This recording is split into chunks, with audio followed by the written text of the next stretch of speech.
Hello बच्चों, कैसे आप लोग। उम्मीद करता हूं आप लोग स्वस्थ होंगे, प्रसन्न होंगे और पढ़ाई कर रहे होंगे। और 14 नवंबर को जो आपका एग्जाम हुआ है संडे को, एनडीए और सीडीएस का, वो पेपर आपका अच्छा हुआ होगा। बेटा देखो, आप सभी प्यारे प्यारे बच्चों का आपके अपने यूट्यूब चैनल संतोष सर फिजिक्स क्लासेस में स्वागत है।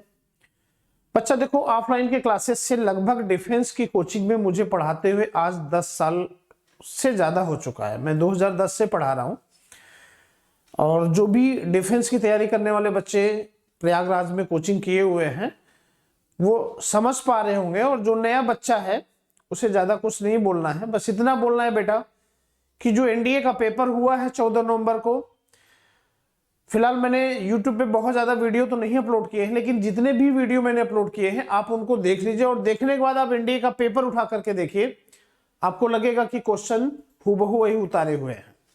बाकी जो ऑफलाइन के बच्चे थे जिनको 2021 में मैंने पढ़ाया है अभी, बट आप लोग को मैं बोलता था कि एनडीए का टेंशन ही नहीं लेना है, एनडीए के सारे क्वेश्चन नोट से हूबहू ये आते हैं।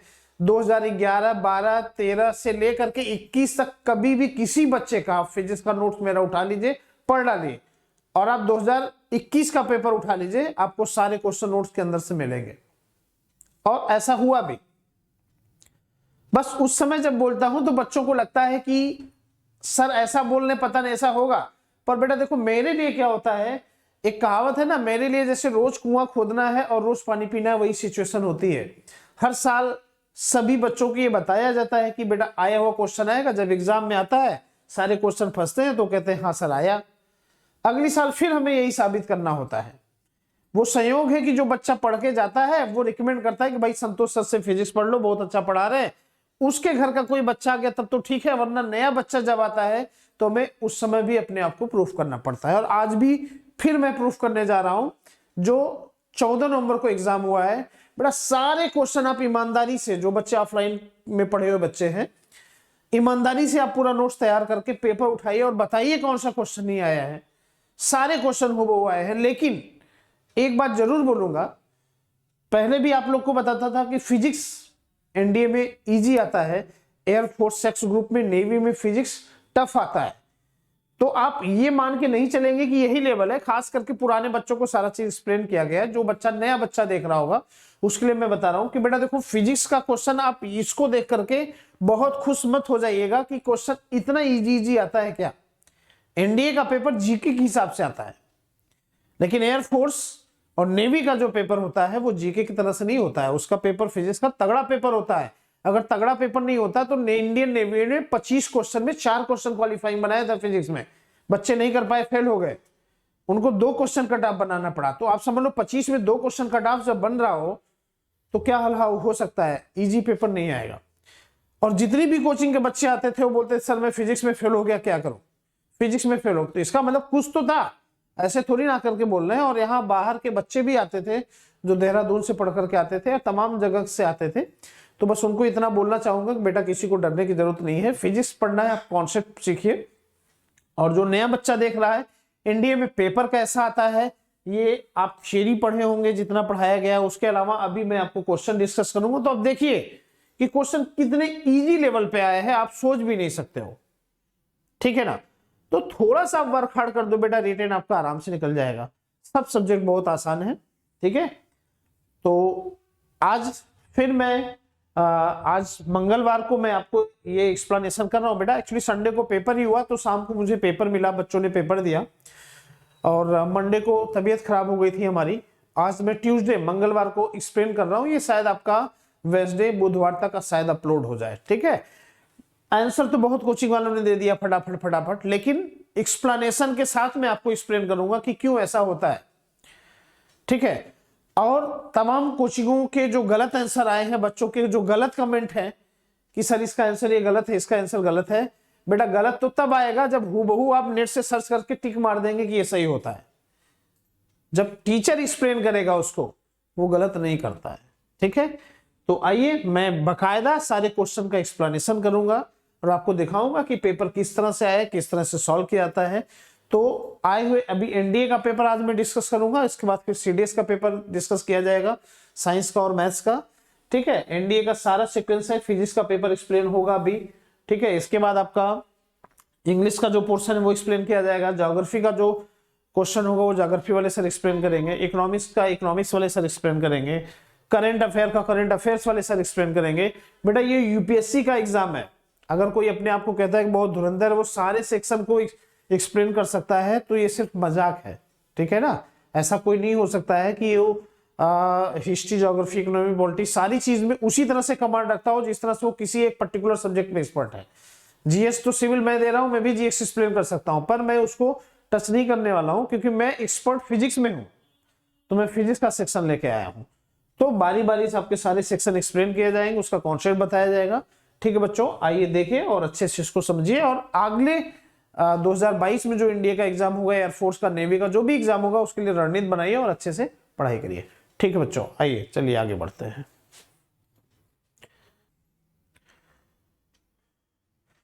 चलिए बच्चों देखिए, जैसा कि क्वेश्चन आपका ये दिया हुआ है, क्वेश्चन इंग्लिश में प्रिंटेड है, ये बच्चे का ओएमआर शीट है, ये सब गोला जो लगाए गए हैं बच्चे ने ही लगाया है, तो इस पे मेन सोल्यूशन मैं करने जा रहा हूँ सारे सेक्शन का जो फिजिक्स का क्वेश्चन आया है, ठीक है। हिंदी इंग्लिश दोनों में एक्सप्लेन किया जाएगा, आप इसको अच्छे से देखिए और एंजॉय कीजिए।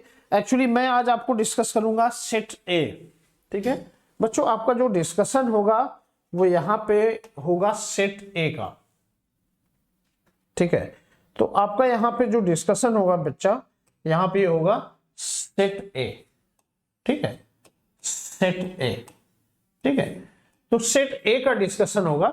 सेट ए में एक क्वेश्चन 78 मैंने इस पे लिखा नहीं है, क्यों? क्योंकि कुछ लोग इसको कहेंगे ये फिजिक्स का क्वेश्चन है, कुछ लोग कहेंगे ये ज्योग्राफी का क्वेश्चन है। बेटा मैं फिजिक्स का स्टूडेंट हूँ, फिजिक्स का टीचर भी हूँ, फिजिक्स पढ़ाता हूँ, ठीक है। तो फिजिक्स का क्वेश्चन तो मुझे समझ में आता है, लेकिन मैंने जीएस में भी इसको पढ़ा है, ज्योग्राफी में, तो ज्योग्राफी में भी जो कुछ कॉन्सेप्ट होते हैं वो फिजिक्स से ओरिजिनेट होकर के आते हैं, तो उसका जीएस में भी क्वेश्चन डाला जा सकता है। ज्योग्राफी वाला ये बोल सकता है कि हमारा क्वेश्चन है, इसलिए मैंने साइंस के क्वेश्चंस को यहाँ के फिजिक्स के क्वेश्चन से हटा दिया उसको, ठीक है। मैं ज्योग्राफी का ही मान के चल रहा हूँ, इसलिए वो क्वेश्चन इस पे नहीं मैं डिस्कस कर दे रहा हूँ, ठीक है। बेटा क्वेश्चन इन्होंने कहा है, आप सुन लीजिए, the periodic rise and fall of ocean water in response to gravitational force is called. माने इन्होंने कहा है गुरुत्वाकर्षण बल के प्रभाव के कारण महासागरीय जल में होने वाले आवधिक उतार और चढ़ाव। इन्होंने कहा है गुरुत्वाकर्षण के प्रभाव में जो महासागरीय जल होता है उसमें पानी क्या होता है बेटा, एक बार बहुत ऊपर जाता है, फिर नीचे आता है, फिर ऊपर जाता है, फिर नीचे आता है, इसको क्या कहते हैं? तो जनरली आप जानते हो कि बेटा ज्योग्राफी में ही आपको बताया था कि जो ज्वार भाटा आता है वो आपके ग्रेविटेशनल फोर्स के कारण आता है, और वो ग्रेविटेशनल फोर्स किस किस के बीच लगता है? आपका एक सन है, सूर्य है, एक पृथ्वी है और एक चंद्रमा है। तो पृथ्वी और चंद्रमा के बीच एक ग्रेविटेशनल फोर्स लगता है, और सन और पृथ्वी के बीच ग्रेविटेशनल फोर्स लगता है, ठीक है। पृथ्वी और चंद्रमा चूंकि बहुत नजदीक होते हैं और बहुत नजदीक होंगे तो इनके बीच अट्रैक्शन फोर्स ज्यादा लगेगा, तो ग्रेविटेशनल फोर्स ज्यादा होता है, इस वजह से वहां पे पानी ऊपर नीचे उतार चढ़ाव के रूप में चलता है, जिसको ज्वर और भाटा कहते हैं, टाइड्स कहते हैं। तो इसका पहला ऑप्शन है कि उसको क्या कहते हैं? करंट, जिसको हिंदी में कहा गया है धारा। दूसरा ऑप्शन दिया है वेव्स, वेव को मतलब तरंगे, तरंग तो होता ही है बेटा, तरंग तो डिस्टर्बेंस होता ही है, लेकिन बेस्ट ऑप्शन क्या है? तीसरा दिया है टाइड्स, जिसको हिंदी में कहते हैं ज्वर भाटा, और अगला दिया है सुनामी। सुनामी आप जानते ही बहुत तेजी से पानी बहुत ऊंचाई से बहुत स्पीड से चलता है, वो सुनामी कहलाता है। तो धीरे धीरे ऊपर नीचे ऐसे ऐसे आता है, ये आपका ज्वार भाटा कहलाता है।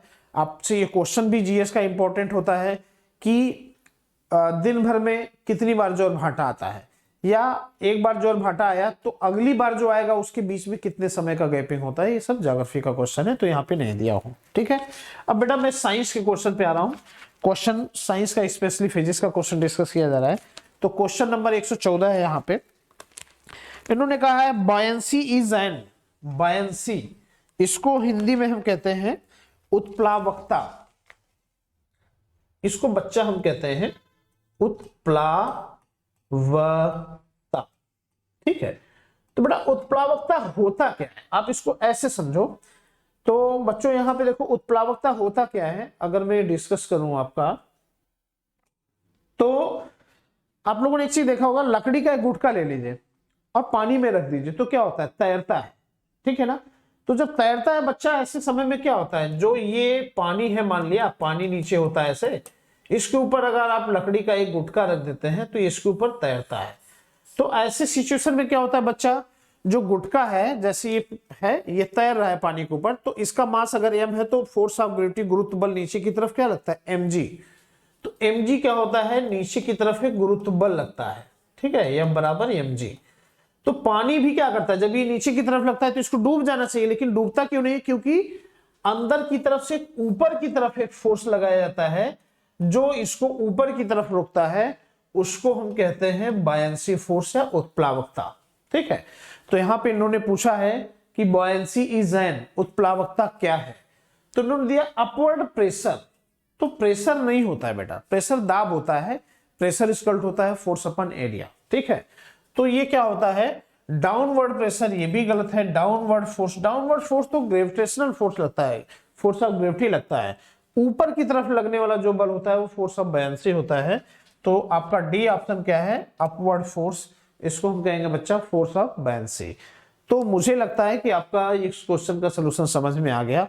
अब उसमें कई चीज का एक्सप्लेनेशन होता है कि जो गुटका है उसका वेट और जो पानी जितना कवर करता है उसके द्वारा हटाया गया जो भार होता है उसके भार में क्या होता है, बराबर है तो डूबते हुए तैरता है, हल्का है तो ऊपर तैरेगा, ज्यादा हो गया तो डूब जाएगा, ये सब कॉन्सेप्ट होते हैं। तो कुल मिलाकर के उत्प्लावक क्या होता है, एक फोर्स होता है, बॉयंसी इज ए फोर्स, वो क्या करता है जो हमेशा ऊपर की तरफ लगता है, पेदी पे, जैसे ये है तो पानी नीचे है तो पानी पे ऊपर की तरफ ऐसे लगेगा, ठीक है, तो ये अपवर्ड फोर्स हो जाएगा। चलिए अगला क्वेश्चन इस पे हम डिस्कस करते हैं। क्वेश्चन नंबर 14 के बाद आपका है बेटा क्वेश्चन नंबर 15 आएगा आपका। हाँ ये, तो बच्चों देखो इस पे मैं अगला क्वेश्चन ये डिस्कस कर रहा हूं यहां पे, ये ठीक है। तो बेटा देखो यहां पे इन्होंने किया हुआ है आपका कि क्वेश्चन नंबर 15 ये है, weight and mass and object are defined with Newton's law of motion, which of the following is true. माने इन्होंने कहा है कि न्यूटन ने वेट और मास में एक रिलेशन बताया है। क्या बताया बच्चा, तो न्यूटन के हिसाब से वेट और मास में क्या रिलेशन होता है बच्चे, W बराबर होता है mg। और हम ये जानते हैं, कई बार आपको पढ़ाया गया, आप वीडियो में देख लीजिएगा, संतोष सर फिजिक्स क्लासेस की वीडियो में बना हुआ है ग्रेविटेशन का जो चैप्टर है वहां पे बताया गया है आपको। तो न्यूटन ने वेट, W वेट माने होता है भार, और G होता है गुरुत्वीय त्वरण जिसको हम कहते हैं ग्रेविटेशन एक्सेलरेशन, M होता है मास। तो बेटा कभी भी किसी भी बॉडी का मास चेंज नहीं होता है, मास हमेशा कांस्टेंट होता है, मास नहीं बदलेगा। उसका वेट इसलिए बदलता है क्योंकि G बदलता है, G बदलता है तो वेट बदलता है। इसका मतलब G बढ़ेगा तो वेट बढ़ेगा, G बढ़ेगा तो वेट बढ़ेगा, G घटेगा तो वेट घटेगा। तो वेट किस पर डिपेंड करता है, ओवरऑल G पर। मास क्या होता है, कांस्टेंट होता है, ठीक है। तो इन्होंने ये कहा है कि भार और द्रव्यमान के केस में न्यूटन के हिसाब से क्या चीज सही है। तो पहला ऑप्शन इनका है weight is constant of proportionality, भार अनुपातिक का नियतांक होता है, माने भार जो होता है कांस्टेंट ऑफ प्रोपोर्शनलिटी है। तो ये गलत है, वेट कहां कांस्टेंट होता है, वेट तो चेंज होता है बेटा, क्योंकि G बढ़ेगा तो वेट बढ़ेगा, G घटेगा तो वेट घटेगा, G 0 होगा तो वेट 0 होगा, G पर डिपेंड करता है ये। दूसरा चीज, मास is a constant proportionality, Hindi में लिखा हुआ है द्रव्यमान अनुपातिक का नियतांक होता है। तो बेटा मास कांस्टेंट है, यहाँ पे मास कांस्टेंट है, तो यहाँ पे क्या मास इज ए कांस्टेंट प्रोपोर्शनलिटी। ये ऑप्शन में दम दिख रहा है, बहुत अच्छा खासा दम दिख रहा है, ये तो सही ऑप्शन दिख रहा है। लेकिन टिक आप तब तक नहीं लगाते हो, इस साइड में टिक लगा दिया करिए जब तक आपको बहुत नजदीक का आंसर न मिल जाए। सारे ऑप्शन पढ़िए आप। तीसरा ऑप्शन क्या कह रहा है, mass is a not constant of proportionality, mass, तो ये तो ऑप्शन बेटा आपका एकदम गलत है, ये भी गलत है। चौथा option weight is a universal constant, weight universal constant कहां होता है भाई, वेट तो बढ़ता घटता है, ये कहां कांस्टेंट है। चंद्रमा पे आपका भार कुछ होगा, पृथ्वी पर कुछ होगा, ठीक है ना, चंद्रमा पे कितना हो जाएगा, जितना पृथ्वी पे है उसका 1/6 हिस्सा, तो ये भी गलत है। अब बच्चों क्या हो जाएगा, इन सब में आपका ये सही हो जाएगा, ठीक है।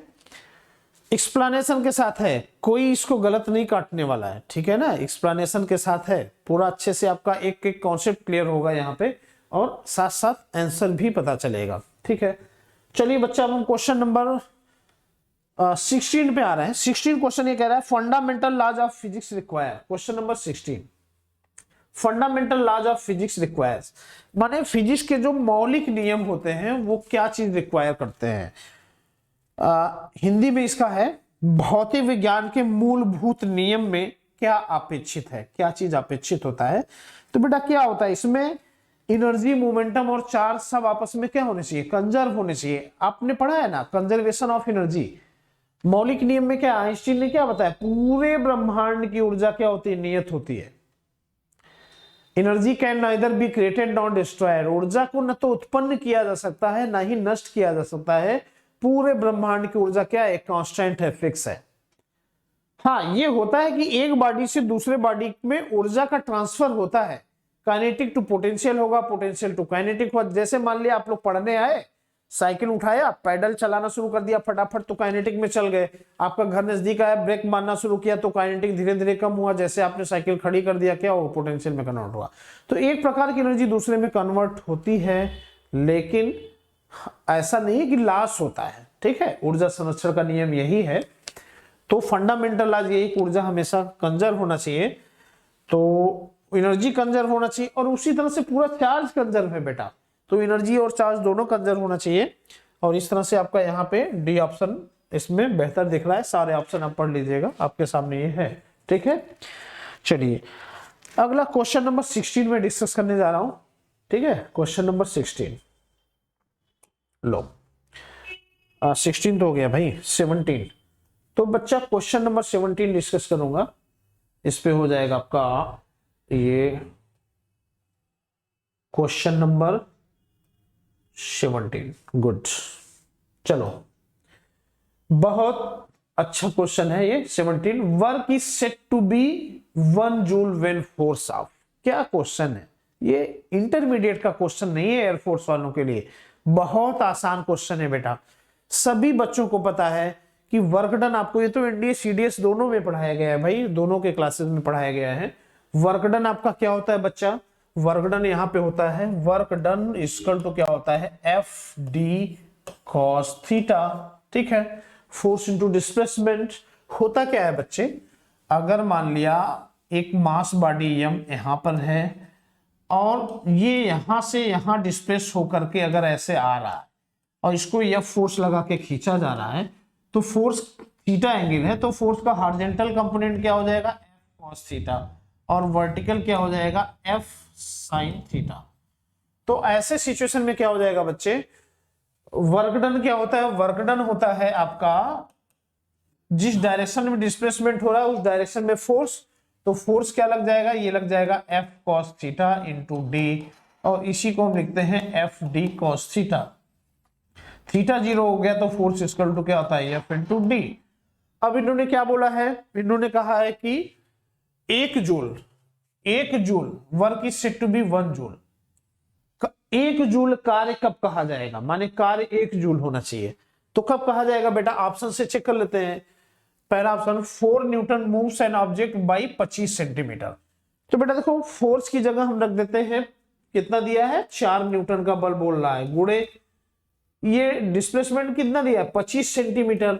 25 सेंटीमीटर को मीटर में कन्वर्ट करेंगे, क्योंकि देखो ये न्यूटन में है ना बच्चा, ये एमकेएस में है और ये सीजीएस में है। तो सेंटीमीटर को मीटर में करेंगे तो क्या करेंगे, 100 से भाग दे देंगे, और 100 से भाग दे देंगे तो ये क्या हो जाएगा, 25 चौका 100, 4 गुणे 4, ये कितना आ गया, 1 जूल। 1 जूल कार्य हो गया।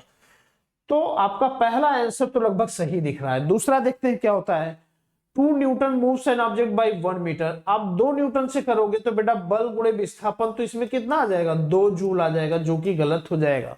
ठीक।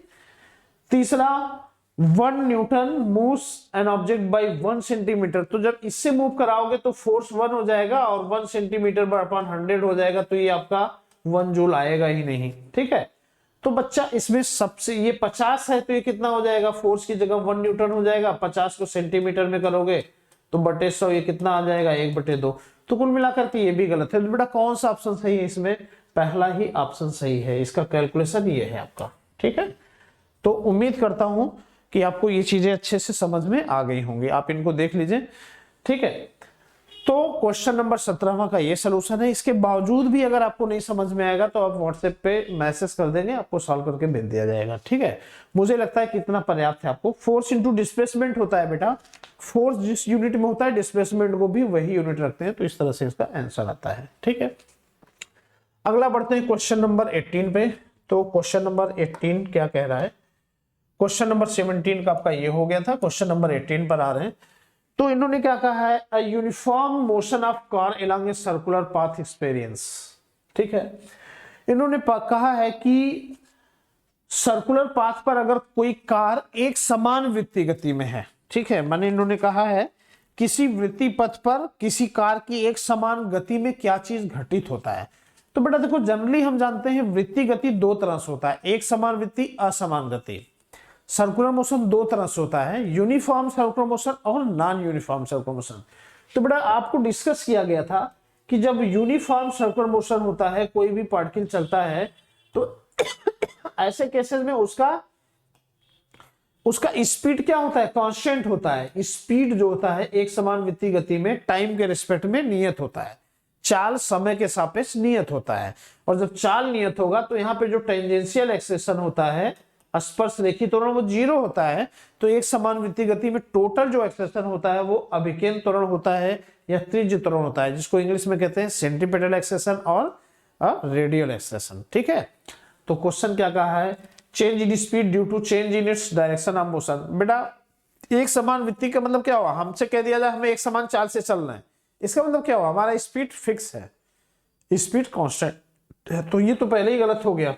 इनमें दिया स्पीड बदलता है, change in velocity due to change in the direction of motion. बेटा देखो, वेलोसिटी जब पार्टिकल यहाँ पे होगा तो इसका डायरेक्शन इधर होगा, यहाँ पे होगा तो डायरेक्शन इधर होगा, यहाँ पे होगा तो डायरेक्शन इधर होगा। तो स्पीड तो नहीं चेंज हो रहा है, लेकिन डायरेक्शन चेंज हो रहा है, और डायरेक्शन चेंज होगा तो वेलोसिटी चेंज होगा। बताया गया था ना, है ना? तो ये आंसर मजा आ रहा है इसमें, कुछ आंसर में तो समझ में आ रहा है। तो इसका मतलब इन्होंने क्या कहा है कि हम दिशा बदल जाती इसलिए वेग बदल जाएगा। अच्छा लग रहा है, आंसर सही लग रहा है ये। और भी सारे ऑप्शन पढ़िए। Change in momentum due to no change in direction of motion. बेटा डायरेक्शन तो चेंज होगा ही, गलत है ये। Constant momentum due to change in, तो बेटा देखो ये हो जाएगा आपका, यहाँ पे वेलोसिटी बदलेगा, और वेलोसिटी बदलेगा तो मोमेंटम कांस्टेंट कैसे होगा? मोमेंटम क्या होता है? संवेग होता है द्रव्यमान गुणे वेग। और बेटा अगर वेलोसिटी बदल गया तो मोमेंटम बदल जाएगा, तो कांस्टेंट कहाँ हो गया भैया? तो ये ऑप्शन तो पहले ही गलत हो गया। ये ऑप्शन गलत, ये ऑप्शन सही, ये गलत, ये गलत, तो कौन सा ऑप्शन हो जाएगा बच्चे? ये ऑप्शन हो गया। आ गया मजा? थियरी एक्सप्लेन करके आपको एक एक का आंसर बता रहा हूं, ठीक है? कोई गलत क्वेश्चन नहीं हो सकता। मैंने देखा है बहुत वीडियो में कमेंट आए हैं कि आपके क्वेश्चन गलत हुए, आपके सोल्यूशन गलत है, आपका आंसर गलत है। बेटा खोजो, नेट से खोजना है जितना, डायरेक्ट आपके सामने दिख रहा है, सोल्यूशन सॉल्व किया जा रहा है। नेट से खोज करके कोई ऑप्शन नहीं बोल रहा हूं कि ये भी सही होगा, ठीक है ना? चलिए आगे देखते हैं। 18वें क्वेश्चन के बाद अब आ जाते हैं आपका 19वां क्वेश्चन। 19वां है कि नहीं है? 18वें के बाद आपका 119वां क्वेश्चन है। हाँ 119वां है, 119वां क्वेश्चन ये है।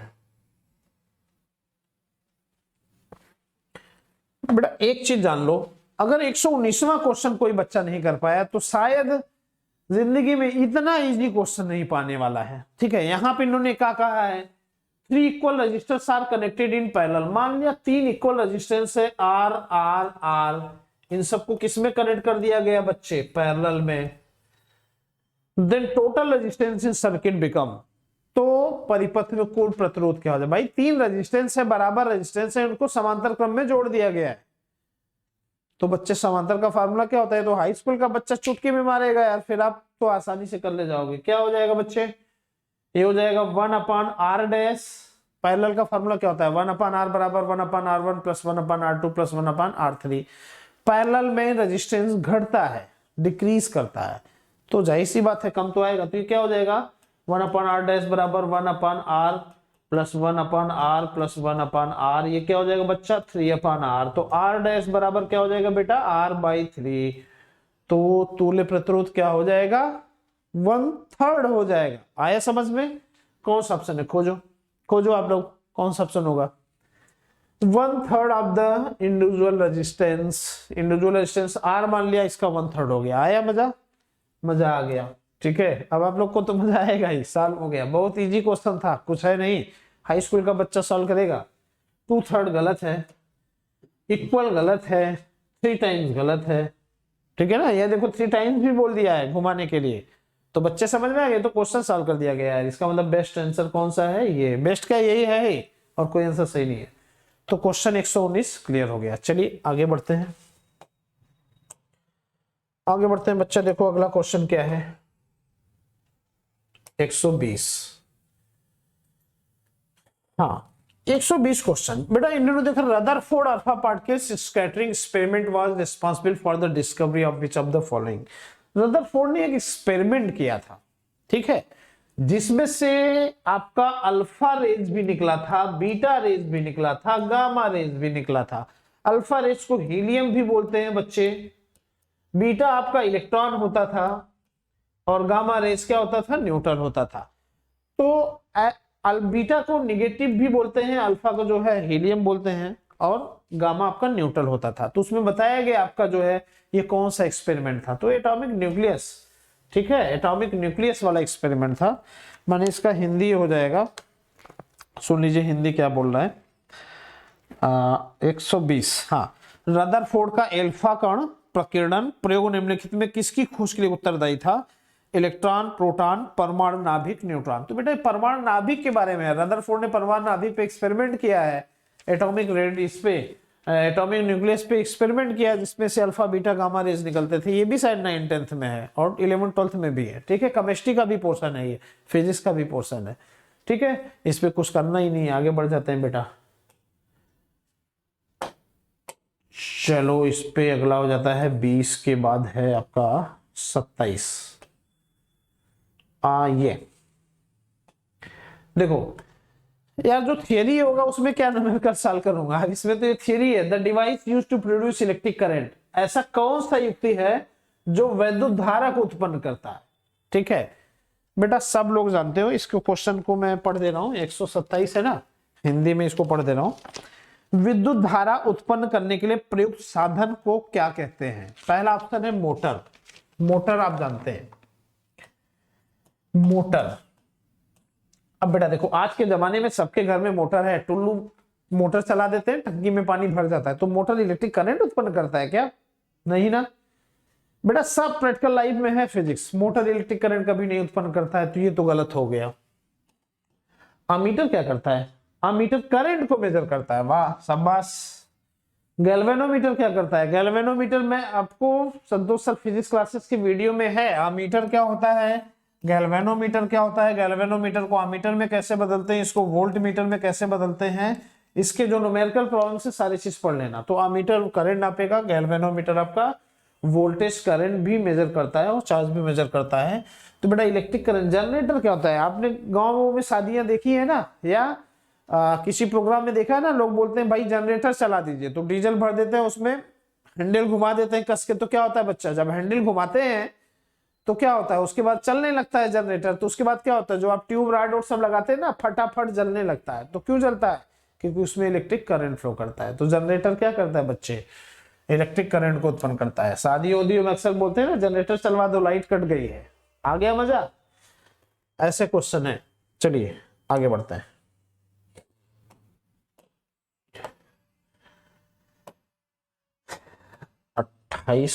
अच्छा 28वां क्वेश्चन फिजिक्स नहीं था बेटा। देखो 28वां क्वेश्चन फिजिक्स नहीं है, मैं बता देता हूँ क्या है। इन्होंने पूछा है निकट दृश्य दोष, बायो का क्वेश्चन है, लेकिन मैं बता देता हूँ। निकट दृश्य दोष में आदमी को नजदीक की चीजें दिखाई देती है, दूर की नहीं दिखाई देती। इसको इंग्लिश में माइपिया कहते हैं। ठीक है, इसको दूर करने के लिए इसमें क्या होता है, इमेज जो होता है वो हमारे लास्ट में वहां पे रेटिना पे न बन करके उसके पहले ही फोकस कर जाता है। ठीक है, इस वजह से इसको दूर करने के लिए इसमें अवतल लेंस का प्रयोग करते हैं, कॉन्केव लेंस का यूज किया जाता है। तो ये क्वेश्चन नंबर 28 था, जो कि बायो का क्वेश्चन है, इसलिए इसमें नहीं लिखा गया है।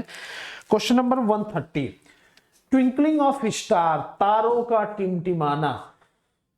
ट्विंकलिंग ऑफ स्टार, तारों का टिमटिमाना क्या है? तो बेटा देखो ऐसे सिचुएशन में क्या होता है, प्रकाश का अपवर्तन क्या होता है, रिफ्लेक्शन क्या होता है। जब प्रकाश की किरणें एक माध्यम से दूसरे माध्यम में प्रवेश करती हैं, तो अगर वो रेयर से डेंसर में आती हैं तो नॉर्मल की तरफ बेंड हो जाती हैं, और अगर डेंसर से रेयर में आती हैं तो नॉर्मल से दूर भागती है, इसका मतलब अपने रास्ते से हटती हैं। तो ये रिफ्लेक्शन की घटना है। इसी वजह से क्या होता है, आसमान में तारे उसी जगह रहते हैं, लेकिन जो इस तरह से सिचुएशन होता है रिफ्लेक्शन की, उस वजह से क्या होता है, एक बार यहां चमकता है एक बार यहां चमकता है, तो आप बोलते हैं तारे टिमटिमा रहे हैं। तो आकाश में तारों का टिमटिमाना, ठीक है। बाल्टी में पानी भर दीजिए, उसमें कि सीधा राड दे दीजिए, उसका तिरछा दिखाई पड़ना, ये सब प्रकाश के अपवर्तन की घटना है, रिफ्लेक्शन की घटना है। तो बेटा इसका ऑप्शन हो जाएगा रिफ्रैक्शन ऑफ लाइट, प्रकाश के अपवर्तन की घटना है। आपको क्लास में पढ़ाया गया है, ये भी बताया गया है। एनडीए में एक बार क्वेश्चन ये भी पूछा है कि एक सोने का सिक्का पानी में रखा गया है तो इतना ऊपर उठा हुआ दिखाई देता है, तो वास्तविक गहराई कितना है। तो प्रकाश की अपवर्तन की घटना के कारण कोई भी चीज जो पानी में होता है ना बेटा, वो थोड़ा सा ऊपर उठा हुआ दिखाई देता है। तो उसके लिए फार्मूला होता है रिफ्रैक्टिव इंडेक्स ऑफ वाटर, जल का अपवर्तनांक बराबर रियल डेप्थ अपॉन एपिरेंट डेप्थ, ठीक है ना। तो इस तरह से वास्तविक गहराई बटे आभासी गहराई, तो इस तरह से न्यूमेरिकल सॉल्व करके कर लेते हैं। तो हर साल आता है, इस बार भी पूछा है, कोई नई बात नहीं है। रिफ्लेक्शन नहीं है, पोलराइजेशन नहीं है, डिस्पर्जन नहीं है, ठीक है। तो ये थियरी है, इसका सारा चीज कॉन्सेप्ट क्लियर हो गया। क्योंकि देखो आएगा ना तो रास्ते से हटेगा, दूर हटेगा, तो उसी तरह से वहां अगर तारा यहाँ तो कभी यहाँ चमकेगा कभी यहाँ चमकेगा कभी यहाँ, तो आपको लगेगा यहाँ यहाँ अलग अलग जगह चमक रहा है, जबकि है एक ही जगह, ठीक है। तारा एक जगह फिक्स है, ऐसा नहीं कि वो अलग अलग जगह जा रहा है। तो दिखता है आपको ऐसे से अलग जगह, वो रिफ्लेक्शन अपवर्तन की घटना है, ठीक है। चलो बच्चे अगले क्वेश्चन पे आता हूं। अगला क्वेश्चन है आपका 30 के बाद है 31। हाँ ये पूछा है कॉर्निया इन ह्यूमन आइज। देखो कॉर्निया इन ह्यूमन आइज, मनुष्य के आंख में कॉर्निया क्या होता है, तो बेटा ये लाइट सेंसिटिव स्क्रीन होता है। कॉर्निया जो होता है आंख के अंदर एक स्क्रीन है जो कि बहुत सेंसिटिव स्क्रीन होता है, हल्का है ये, तो आपका थ्योरी का ही क्वेश्चन है, ठीक है। चलिए आगे बढ़ते हैं, क्वेश्चन नंबर 132। चलिए बहुत मजेदार क्वेश्चन है, बहुत मजेदार क्वेश्चन है बेटा। एक चीज है ना, एनडीए का क्वेश्चन सब रटा रटाया आता है, टॉपिक फिक्स है। ये पावर ऑफ द लेंस ऐसा टॉपिक है जहां से हर साल क्वेश्चन आता है। पावर बराबर क्या होता है, शक्ति या क्षमता बराबर क्या होता है, 1 मीटर अपॉन फोकल लेंथ, ठीक है। अगर आप कॉन्वेक्स लेंस यूज करते हो तो कॉन्वेक्स लेंस को हम बोलते हैं हिंदी में उत्तल लेंस। तो उत्तल लेंस का फोकल लेंथ क्या होता है, पॉजिटिव होता है, इसलिए पावर आपका जो होता है वो क्या आता है, पॉजिटिव डायोप्टर में आता है। डायोप्टर फोकस दूरी का मात्रक होता है, पावर का मात्रक होता है, ठीक है।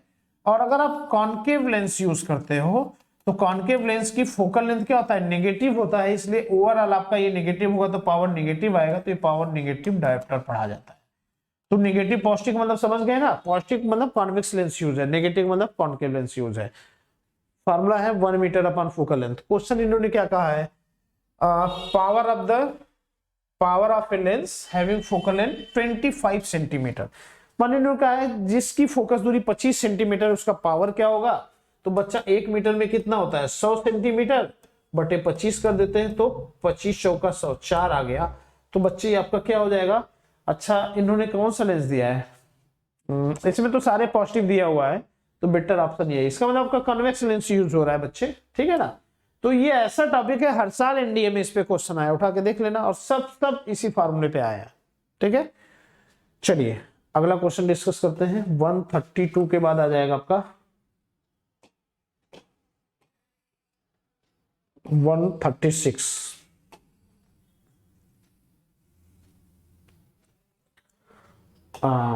ये बेटा इन्होंने कहा spherical mirror formula relating an object distance u, image distance v and focal length इतना may be applied to a plane mirror when spherical समतल। इन्होंने कहा गोली दर्पण, गोली दर्पण के लिए फार्मूला क्या होता है बेटा, फोकस दूरी, वस्तु की दूरी और प्रतिबिंब की दूरी।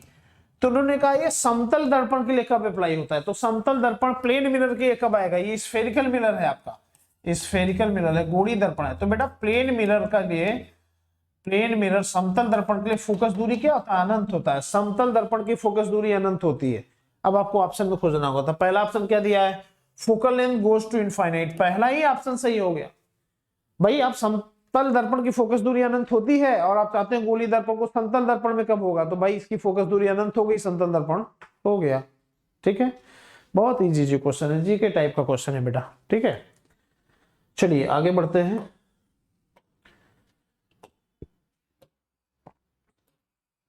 एक 138, चलिए चलो बड़ा देखो ये आया है, reverberation is phenomenon related with, reverberation is a phenomena associated with 138 question है। तो 138 क्वेश्चन एक बार डिस्कस कर देता हूं हिंदी में भी। तो बेटा इन्होंने कहा है कि अनुरणन निम्नलिखित में से किससे संबंधित परिघटना है। तो रिवर्बरेशन क्या होता है, ये आपका इको जानते हैं ना, इको क्या होता है, इको इको इको इको होता है, इसको हम कहते हैं प्रतिध्वनि, प्रतिध्वनि। तो बेटा प्रतिध्वनि क्या होता है, इको क्या होता है, जैसे मान लिया मोनू नाम का लड़का है और इसने यहां से आवाज दिया, आवाज गया और इस दीवार से टकराया, टकराने के बाद फिर ये वापस आया और इसके कान तक सुनाई दे दिया, तो ये कहलाता है इको। माने अगर मोनू यहां से बोलता है स्पीड ऑफ साउंड v से यहां तक की दूरी d है और इसको t समय बाद कान में सुनाई देता है, तो चाल बराबर क्या हो जाएगा, दूरी बटा समय, तो कितना दूरी कवर करेगा 2d अपॉन t। ठीक है, तो ये फॉर्मूला हो जाता है। तो समय बराबर कितनी देर बाद सुनाई पड़ेगा 2d अपॉन v, v होता है स्पीड ऑफ साउंड। तो इस तरह से हम प्रतिध्वनि निकालते हैं। प्रतिध्वनि क्या होता है, जब हम बोलते हैं हमारा साउंड जो मुंह से निकल रहा है वो जाएगा दीवार से टकराएगा, टकरा करके फिर वहां से वापस आएगा, तो ये प्रतिध्वनि कहलाता है। लेकिन ये जब बार बार रिफ्लेक्शन होता है साउंड का तो ये रिवर्बरेशन होता है। आपने देखा है ना, बड़े बड़े हॉल जो होते हैं गुंबज टाइप के, एक बार आप बोलोगे मोनू तो कई बार गूंजेगा, मोनू मोनू मोनू करके कई बार गूंजेगा। इसका मतलब क्या है, वो प्रतिध्वनि हो रहा है, वहां पे इको हो रहा है, बार बार रिफ्लेक्शन हो रहा है। आप एक बार बोल दो, बता देता हूं कहां चले जाओ, बहुत बड़ा गुंबद टाइप का कोई ऐसे या कोई बहुत बड़ी मंदिर टाइप का खूब बड़ा बना हो, वहां पे एक बार बोल दो, किसी का नाम ले लो, देखो गूंजेगा, वो रिवर्बरेशन है। और बड़े बड़े हॉल में आवाज गूंजे ना, इसको कम करने के लिए, ये फिजिक्स का टॉपिक है, वहां लोग दरी बिछा देते हैं, कालीन बिछा देते हैं, दीवारों पे खुरदुरा चीज बना देते हैं, पर्दे टांग देते हैं। जितना सामान आप घर में रखेंगे एब्जॉर्बिंग मटेरियल, वो उतना ही इको या रिवर्बरेशन को कम करता है बच्चे। तो रिवर्बरेशन क्या है, बार बार साउंड का रिफ्लेक्शन है।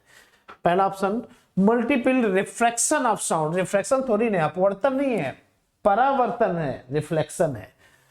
Multiple reflection of the sound, आ गया मजा, हो गया ना। तो यही क्वेश्चन है।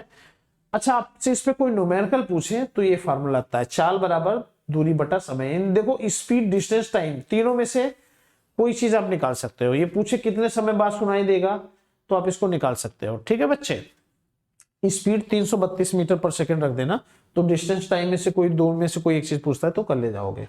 ठीक है, चलिए आगे बढ़ते हैं। तो ये क्वेश्चन आपका 38 का हो गया, मल्टीपल रिफ्लेक्शन ऑफ साउंड। अब अगला देखते हैं 39। 39 क्या है बेटा, विच of the following true for the propagation of sound wave. ये बेटा देखो ध्वनि तरंगों के लिए साउंड वेव पूछा है ना, विच of the following is true for propagation of sound wave. बेटा इन्होंने पूछा है साउंड वेव, ध्वनि तरंगों के प्रोपगेशन के लिए क्या चीज आवश्यक है। तो बच्चों मैं आपको बता दूं, आपको थियरी की क्लास में पढ़ाया गया है, जो तरंगे होती है ना दो तरह से होती है, एक होती है मैकेनिकल वेव, दूसरा होता है नॉन मैकेनिकल वेव। तो सबसे पहले बता देता हूं, नॉन मैकेनिकल वेव को बोलते हैं अयांत्रिक तरंगे। ये विद्युत चुंबकीय तरंगे होती हैं, प्रकाश तरंगे होती हैं। इसके लिए किसी माध्यम की जरूरत नहीं है, ठोस द्रव गैस तीनों में से कोई चीज हो तो भी आगे बढ़ेगी, नहीं है तो भी आगे बढ़ेगी। जैसा एक आप देखते हो बेटा, सूर्य से जो प्रकाश की रोशनी आती है ना, वो ऊपर मीडियम नहीं तब भी आती है, और अगर मीडियम है तो भी बढ़ेगा। तो अयांत्रिक तरंगों के लिए माध्यम की जरूरत नहीं होती है। लेकिन जो यांत्रिक तरंग होता है, मैकेनिकल वेव होता है, उसी को हम बोलते हैं प्रत्यास्थ तरंग, इलास्टिक वेव। और ये दो प्रकार से होता है, ट्रांसवर्स वेव जिसको बोलते हैं अनुप्रस्थ तरंग, लॉन्गिट्यूडनल वेव जिसको बोलते हैं अनुदैर्ध्य तरंग, और साउंड वेव आपका जो होता है बच्चा लॉन्गिट्यूडनल वेव होता है, अनुदैर्ध्य तरंग होता है। इसको आगे बढ़ने के लिए ठोस द्रव गैस तीनों में से कोई एक मीडियम की होनी जरूरी है। और साउंड वेव जो सबसे तेज चलता है वो सॉलिड में चलेगा, इसके बाद लिक्विड में चलता है, और इसके बाद गैस में होता है। तो ध्वनि तरंग की चाल सबसे ज्यादा किस में होता है बच्चे? ठोस में होता है, फिर द्रव में, फिर गैस में। तो देखते हैं क्या दिया हुआ है। Sound wave can travel in vacuum and it is a transverse wave in air. गलत है भाई, साउंड वेव लॉन्गिट्यूडनल वेव होता है, गलत है। Sound can not travel in vacuum and it is a longitudinal wave in. बेटा sound wave vacuum निर्वात में नहीं चल सकता, सही बात है, इसके लिए माध्यम चाहिए। And it is longitudinal wave, ये भी सही बात है, ये अनुदैर्ध्य तरंग है। मजा तो आ रहा है, ये सही हो सकता है। और भी ऑप्शन पढ़ने। Sound wave can travel in, भाई इन वैक्यूम में नहीं चलेगा। Sound can not travel in vacuum and it is transverse, ये गलत है। तो आपका बेहतर आंसर क्या है? बी, है ना। माने ध्वनि तरंगे जो होती हैं वो निर्वात में नहीं चल सकती और ये अनुदैर्ध्य तरंगे होती हैं। तो उम्मीद करता हूं कि आपके समझ में आ गया होगा। चलिए आगे बढ़ते हैं बच्चे। 39 था ये, इसके बाद है 40। बड़ा देखो 40 क्वेश्चन है ये। क्वेश्चन 40 इन्होंने क्या कहा है? क्वेश्चन 40 इन्होंने कहा है कि एक टेनिस गेंद को ऊर्ध्वाधर ऊपर की दिशा में फेंका जाता है और गेंद अधिकतम 20 मीटर की ऊंचाई तक पहुंचती है। गेंद को लगभग कितने वेग से फेंका गया है? क्वेश्चन दिया हुआ है, tennis ball is thrown in the vertically upward direction. मान लिया टेनिस का बॉल है। टेनिस का बॉल क्या होता है? चिड़िया होती है ना, चिड़िया होती है। तो ऐसे कर देते हैं, ऐसे, ये टेनिस का बॉल है। इसको मान लिया ऊपर फेंका गया यू वेग से, ठीक है बच्चे। और ये ऊपर कितना गया? 20 मीटर ऊपर गया, ऊंचाई तक पहुंचा, ठीक है। Upward direction and the ball attains maximum height, maximum height 20 metre तक गया। The ball was thrown approximately with upward velocity, किस वेग से फेंका गया? माने अगर हम कहते हैं ये हमारे पास पेन है, इसको हम किस वेग से फेंकते हैं, ये कुछ 20 मीटर ऊपर गया, तो हमने इसको कितनी वेग से फेंका? तो बेटा देखो, जब किसी बॉडी को नीचे से ऊपर फेंकते हैं तो टॉप की पॉइंट पर अंतिम वेग 0 रखा जाता है। प्रारंभिक वेग पता चल गया, अंतिम वेग पता चल गया, एच पता चल गया, जी का मान रखना है। फार्मूला क्या होता है? Newton third law, v square बराबर u square minus 2gh। Body ऊपर जा रहा है तो g माइनस होगा, तो हो जाएगा u स्क्वायर माइनस 2gh। अब बेटा अंतिम वेग क्या है? 0 का स्क्वायर बराबर u स्क्वायर माइनस 2gh। तो u बराबर आ जाएगा बच्चा √2gh, ये हो जाएगा √2। g का मान क्या रखोगे? 10 रख देते हैं और इसका मान रख देते हैं, h का मान 20 है, तो 20 ये आ गया 20 मीटर पर सेकेंड। तो आपने कितनी वेग से फेंका है बच्चा? कितनी वेग से फेंका है? 20 मीटर पर सेकेंड। मजा आया? तो ये आपका आंसर है। चलिए आगे बढ़ते हैं। क्वेश्चन नंबर 41 इसके बाद है। चलो बच्चे फिर आगे देखते हैं। ये है question number 41। An object of mass, देखो 41 में क्या कहा है? एन ऑब्जेक्ट ऑफ मास 2000, क्या दिया हुआ है? 2000 ग्राम, इकाई दहाई सैकड़ा हजार। 2000 ग्राम का मतलब 2 किलोग्राम। एक वस्तु है जिसका द्रव्यमान कितना दिया है? 2 kilogram. Passes 100 joule kinetic energy. Kinetic energy ये कितना रखता है? 100 जूल, ठीक है। Object must move with velocity, speed क्या होगा? अरे बेटा कुल गतिज ऊर्जा दिया है, द्रव्यमान दिया है, स्पीड पूछ रहा है, क्या होता है? गतिज ऊर्जा बराबर होता है ½ mv स्क्वायर। तो ये क्या हो जाएगा? 100 बराबर 1/2 गुणे 2 v स्क्वायर। 2 से 2 कट गया, v स्क्वायर बराबर 100, तो v बराबर क्या आ जाएगा? 10। कहां पे है? 10 मीटर पर सेकंड। हो गया। आपको लगता है कि ये क्वेश्चन एयरफोर्स नेवी का है? बहुत आसान है, बहुत आसान क्वेश्चन है, बच्चों की तरफ से टेस्ट लिया जा रहा है बेटा, ठीक है। चलिए थोड़ा सा अब स्पीड बढ़ाएंगे, आज ही कंप्लीट करना है इसको। 41-42, अच्छा 41-42 क्वेश्चन नहीं है, केमिस्ट्री का है ये।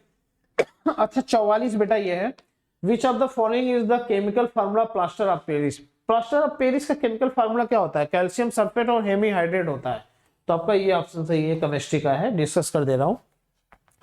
क्वेश्चन नंबर 145 इन्होंने पूछा है रेशियो बिटवीन थ्रस्ट। इन्होंने पूछा है थ्रस्ट और इंपल्स के बीच का अनुपात क्या होगा।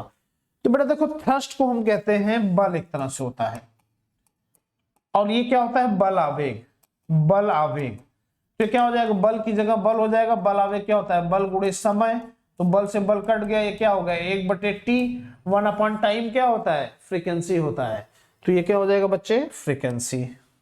ठीक ना, काट के दिखाना इसको, ये गूगल से सर्च नहीं हो रहा है, ठीक है ना, ये एक्सप्लेन किया जा रहा है। चलिए आगे बढ़ते हैं। 145 के बाद आपका आ जाएगा 47 48 47 क्या बोल रहा है, when light beam falls on triangular glass prism band of colors is obtained, which one of the following statement is correct। ठीक है, तो बेटा देखो 147 का मैं बता दूं कि जब आपका एक प्रिज्म होता है, इस पर व्हाइट लाइट पड़ता है, श्वेत प्रकाश पड़ता है, तो रिफ्लेक्शन के कारण ये अलग अलग कलर्स में अलग डेविएट हो जाते हैं अपने रास्ते से, सीधा जाने के बजाय। नीचे वायलेट होता है, ऊपर रेड होता है, तो वायलेट का फ्रीक्वेंसी ज्यादा होता है, एनर्जी ज्यादा होता है, रिफ्रैक्टिव इंडेक्स ज्यादा होता है, डेविएशन ज्यादा होता है, डिस्पर्जन ज्यादा होता है, और रेड का इसमें क्या होता है, ये सब कम होता है। इसका उल्टा रेड का क्या चीज ज्यादा होता है, रेड का वेवलेंथ ज्यादा होता है, वेलोसिटी ऑफ लाइट इस कलर के लिए ज्यादा होता है।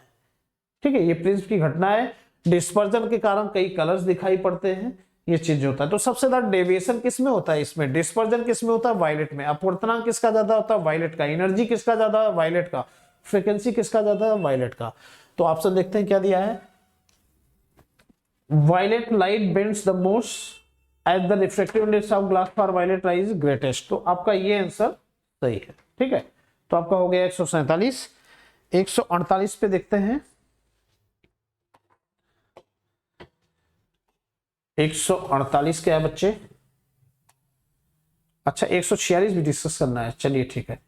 148 ही है बच्चा, यहां पे इन्होंने दिया the image of object form by plane mirror is.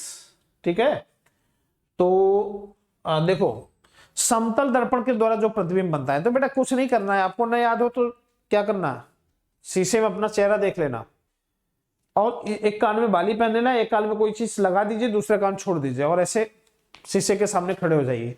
तो आप देखोगे ना बच्चा, लैटरली इन्वर्टेड बनता है, माने जो पी ऐसे है, जो पी ऐसे है वो ऐसे बनेगा इमेज में। तो इसका मतलब ये क्या हो गया, इन्वर्टेड हो गया, लैटरली इन्वर्टेड। लैटरली इन्वर्टेड उल्टा बनेगा, माने पार्श्व उल्टा बनेगा, प्लस सेम साइज का बनेगा, साइज सेम होता है, सेम साइज का बनेगा, और प्रतिबिंब क्या बनेगा, वर्चुअल बनता है, रियल नहीं बनता है, वर्चुअल बनता है। ऑप्शन खोज लीजिए कौन सा है, बेस्ट ऑप्शन आपका सी है, बच्चे ने सही लगाया है। ठीक है, चलिए अगला क्वेश्चन नंबर 149। बेटा देखो 149 में आपको डिस्कस करने जा रहा हूं। ठीक है, 149 इन्होंने कहा है कि विच of the following is not a conservative force, निम्नलिखित में से कौन सा एक संरक्षित बल नहीं है। तो बेटा कंजर्वेटिव फोर्स वो होता है जो इनवर्स स्क्वायर लॉ को फॉलो करता है, वो सेंट्रल फोर्स होता है। ठीक है, तो ऐसे सिचुएशन में आप जानते हैं इलेक्ट्रिक फोर्स, ग्रेविटेशनल फोर्स से तो कोई भी बता देगा, ये क्या होता है, फोर्स इनवर्सली प्रोपोर्शनल होता है स्क्वायर के, तो इनवर्स स्क्वायर लॉ को फॉलो करते हैं, इनवर्स स्क्वायर लॉ, व्यतिक्रम वर्ग के नियम का पालन करते हैं। तो ये सब सेंट्रल फोर्स है। आपका बच्चा यहाँ पे स्प्रिंग्स फोर्स जो होता है ये बराबर क्या होता है, -kx होता है, और ये आपका जो होता है वो सेंट्रल फोर्स नहीं है, इसलिए ये आपका कंजर्वेटिव फोर्स नहीं है। ठीक है, ये आंसर हो गया। अब आते हैं, 2 क्वेश्चन और बचा है आपका डिस्कस करना है इसमें। ठीक है, क्वेश्चन डिस्कस करना है आपसे को ये 146 और 150। तो बेटा देखो 150 पहले डिस्कस कर देता हूं। उन्होंने कहा negative work is done when applied force F and corresponding displacement SR। तो बेटा मैंने आपको बताया था कि वर्क डन क्या होता है, FD cos थीटा होता है। अगर फोर्स और डिस्प्लेसमेंट अगर सेम डायरेक्शन में होंगे तो थीटा 0 हो जाएगा। ऐसे केसेस में वर्क डन आपका मैक्सिमम होता है, और ये क्या हो जाता है, FD होता है। ठीक है, दूसरा चीज, अगर ये कह दिया जाए फोर्स डिस्प्लेसमेंट परपेंडिकुलर हो जाए तो थीटा 90 हो जाता है, और यहाँ पे वर्क डन क्या होता है बच्चा, 0 होता है। ठीक है, और तीसरा केस अगर ये कह दिया जाए फोर्स एंड डिस्प्लेसमेंट अपोजिट हो जाए, अगर एक दूसरे के विपरीत दिशा में हो जाए, तो थीटा बराबर क्या हो जाता है, 180 डिग्री हो जाता है। तो यहाँ पे क्या हो जाता है, वर्क डन बराबर होता है -FD होता है। तो फोर्स यहाँ पे क्या आता है, निगेटिव आता है, क्योंकि cos 180 का मान -1 होता है।